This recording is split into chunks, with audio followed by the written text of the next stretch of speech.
Ayan, nandito na naman tayo sa ating vlog at tayo po yung magluluto ng masarap na munggo. Ayan, naumpisahan ko na po yan at nilaga ko na yung munggo para siya ay lumambot. Ayan, nagchop-chop na rin ako ng mga sibuyas, kamatis at bawang. At ngayon ay nagpuputol-putol ako ng sitaw. Ayan, nakikita nyo naman po na nakikita nyo ang aking mga pinuputol na sitaw. Ayan, konti lang po dahil pang akin lang po yan. Ayan, habang hinugasan ko yung sitaw, ayan, susunod na natin yung maliit na ampalaya. Ayan, maliit lang po ang gagamitin natin dahil konti lang po ang ating iluluto. Ayan, huwag nating masyadong marami, baka hindi natin maubos. Ayan, habang hinihiwa-hiwa ko ang ampalaya. Ayan, ampalaya. Ayan, at tinatanggalan ko siya ng buto. Ayan, nakikita nyo na po at ayan, napakahirap tanggalan ng buto dahil lubang matigas na po siya dahil galing po siya sa refrigerator. Ayan, ilang araw din siya nakababad doon. Ayan, tinatanggalan ko po ng paunti-unti po ng mga buto ang ating ampalaya. Ayan, habang ayan, hinihiwa-hiwa na natin ang ating ampalaya. Ayan, tanggalan natin ng matigas na kanyang buto. Bakit ba napakahirap nitong tanggalin? Ayan. Ayan, yung sumunod naman yung isa pa. Ayan, ubos ang ating oras dito. Ayan, sa paghihiwa lang ng ating mga lulutuin. Ayan, talagang napakahirap mag-prepare ng pagluluto. Lalo na pag ikaw ay gutom na gutom na. Ayan, kagagaling ko lang po sa trabaho. At siyempre pag uwi, ayan, wala pang luto. Kaya magluluto muna tayo.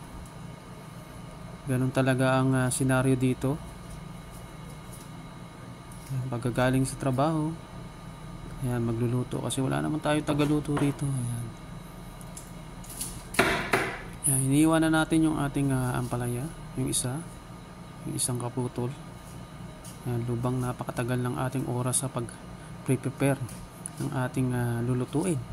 At ako'y gutom na. Ayan, tanggalan natin ng mga buto. Isa pang hiniwa nating ampalaya. Ayan, maggulay-gulay muna tayo dahil ilang araw na rin tayong hindi nagugulay. Ayan, natapos ko nang tanggalan ng buto ang ampalaya.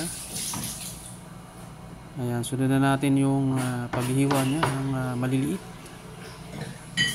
Ayan, hugas-hugasan pa natin to para mas maganda at fresh. Ayan, hiwa rito, hiwa roon.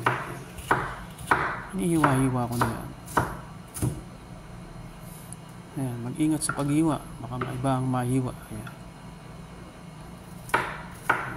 hiwa lang po ng ampalaya.